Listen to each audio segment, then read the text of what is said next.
தென்மதுரை வீரனுக்கு என்னுடைய மாமனுக்கு தேக்குமர தேகமடி அம்மா அம்மா.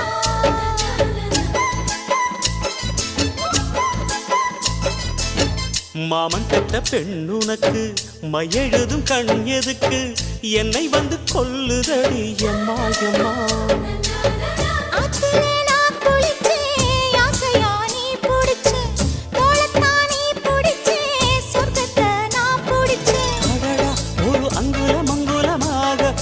ஆசையில் முத்தங்கள் போட அதை என்னென்ன சொல்லுவேன் எப்படி சொல்லுவேன் நானே.